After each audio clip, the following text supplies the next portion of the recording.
Thank you very much. Very glad to be here to speak to you today. Although I didn't know for sure if it would happen when I first emailed the title of my talk, Research and the Meaning of Life. I was expecting a sarcastic or incredulous reply, like really, and in 18 minutes. And in any case, research and the meaning of life, these words don't usually go together, and certainly not in medical institutions. We think that usually that philosophers or religious leaders are people that ought to be thinking about these things, but perhaps that's not necessarily the way it should be. Healthcare providers are in the midst of human tragedy every day of their lives. Illness, the threat of death, all these things raise questions about the meaning of life. And we've been very ill-equipped, I think, as healthcare providers in helping people with these problems. Now, it's been a long trajectory for me to come to this problem. And I didn't know at the beginning what would interest me. When I was in medical school, my first research project actually was in respiratory physiology. And it was very interesting at the time, but I did know that when I was looking at a microscope, unlike some of my peers and classmates, my spine didn't tingle. I didn't know until much later what would make it tingle. But I later entered a residency in internal medicine. And I was impressed, amazed, enthralled with the possibility of medical diagnosis and of actually curing people and saving lives. Until that time, I had thought that only happened in the movies. It was an astonishing and moving experience for me to be able to do that. And we have made enormous advances. We've reduced mortality for many medical conditions. People live longer. I spoke to my mother yesterday, who turned 99, and she said she did not want to be regarded as an old lady until next year. So we promised to respect her wishes. But what I found is that as good as we were at treating illness in a hospital setting, we were much less capable of treating death. We didn't know how to do it. And what I observed over and over again is that there'd be aggressive, all kinds of complex and sophisticated medical treatments, which, when they did not work, people in the end fled from the patient. No one was comfortable sitting with a patient with a terminal disease, sitting with a patient who was dying. And we didn't know how to help them. And I can tell you that, having trained subsequently in psychiatry, that none of the training programs in medical schools, in training programs for any of the healthcare providers, help people with these kind of problems. We don't know how to do it. And yet this is the commonest situation that we're faced with. What happens when you get a terminal disease? When you receive a diagnosis of cancer, for example, where your life expectancy might be 12 or 18 months, where you might have a variety of physical symptoms. From that moment, everything in your life changes. We used to think that what was important was the end-of-life care, and it is. And there were important pioneers that helped us develop the field of palliative care. People whose names you may know, people like Cicely Saunders in England, Balfour Mount in Canada, Elizabeth Kubler-Ross in the United States. These people drew attention to the problems of people dying and to the difficulty caregivers had with trying to help them. And it's because of them that we now find that people at the end of life no longer have to suffer with pain and physical suffering. We're doing that much better. In fact, palliative care has become a global priority.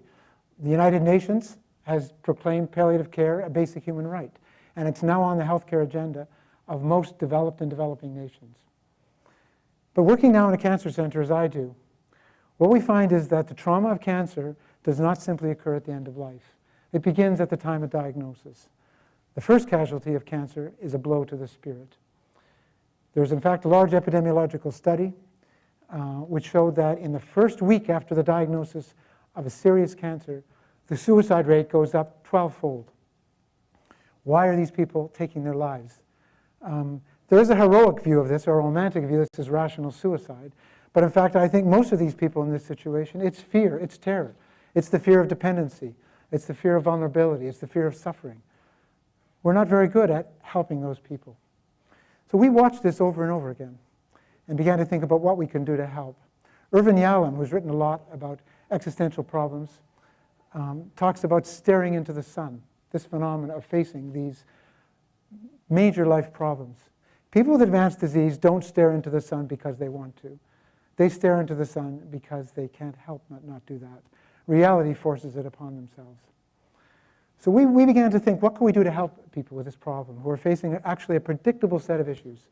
They're facing the burden of physical symptoms, the requirement now of depending on other people, of being vulnerable, the change in self-concept and identity that occurs when our body changes, when we can no longer work, and we're facing the threat of death.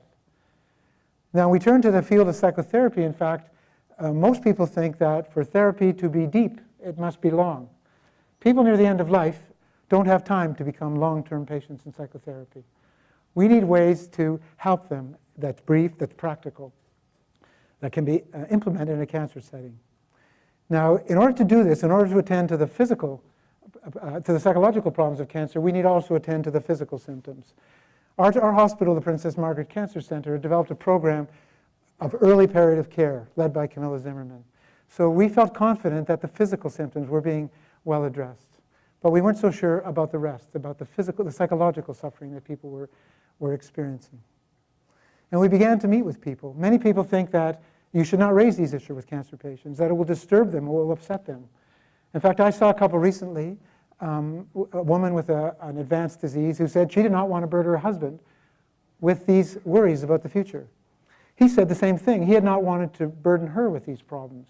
These two people were living with each other, but afraid to share these terrible worries that they were going through. It turns out that in a setting of understanding, of support, people can begin to address these issues. And with my colleagues, Sarah Hales, Chris Lowe, we developed an intervention. We called it CALM. It's an acronym which stands for Managing Cancer and Living Meaningfully. And we chose that phrase because this intervention was intended to help people with both the practical problems. How do you deal with physical symptoms? How do you talk to your healthcare providers? How do you talk to your children? As well as with the profound existential problems that people face. Now, we didn't know if anyone would think this is worthwhile. I can tell you these are a different set of variables than are usually looked at in an institution like this. And not only were we not interested in the usual medical outcomes, we weren't even interested in the usual psychiatric outcomes. It's simply symptoms of depression and anxiety. We had to develop other measures and borrow other measures in order to capture the kinds of outcomes that we were looking at. We developed with Chris Lowe a measure of death anxiety, of attachment security, of spiritual well-being. Those of you who are involved in basic science research, think how different those are than the usual variables you're studying. But what we found is that these measures were reliable, they were valid, and they captured the kind of problems we were trying to address. So we applied to funding agencies, crossing our fingers, unsure what the response would be. And in fact, the National Funding Agency for Health Research in Canada has funded this trial. It's been funded with collaborators by German Cancer Aid in Germany, and trials are now beginning as well in Europe, in other places in Europe and in Asia.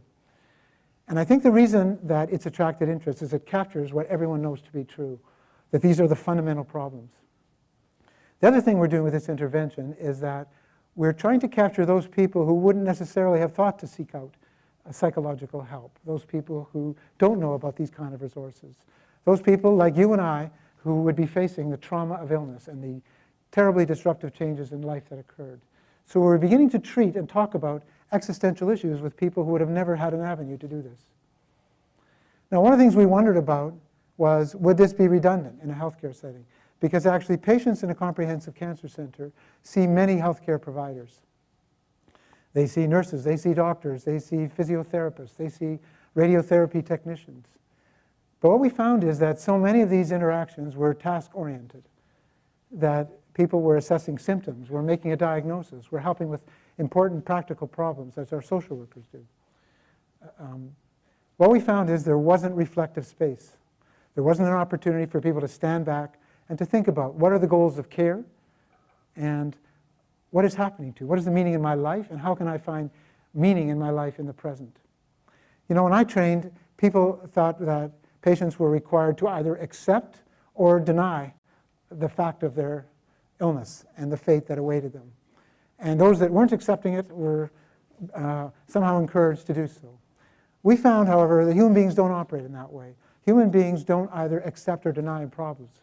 Human beings have to live with the polarities.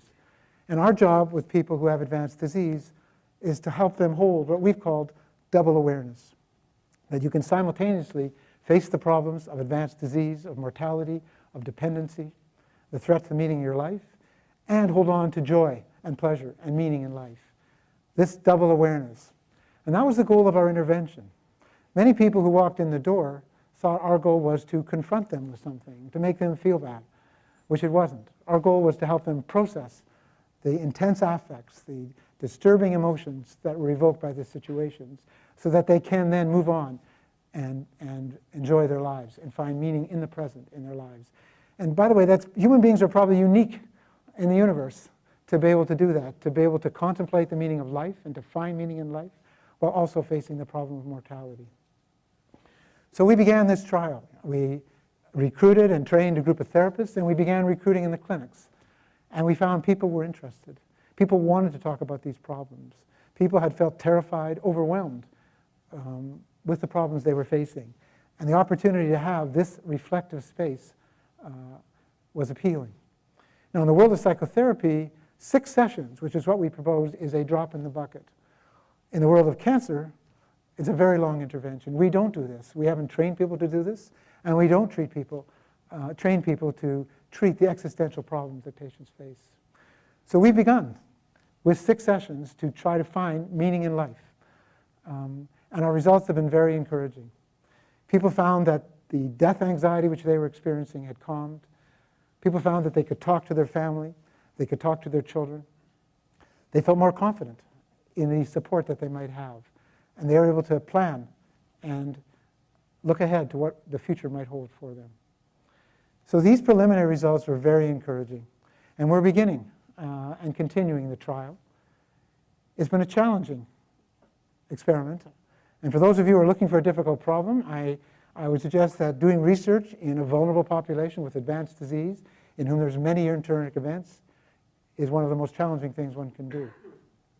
At the same time, it's been extremely satisfying for us to be able to help people navigate life's greatest problems and to help them find meaning in life has been an enormously satisfying experience. It's been a journey, and I want to thank you for the opportunity to share it with you. Thank you very much.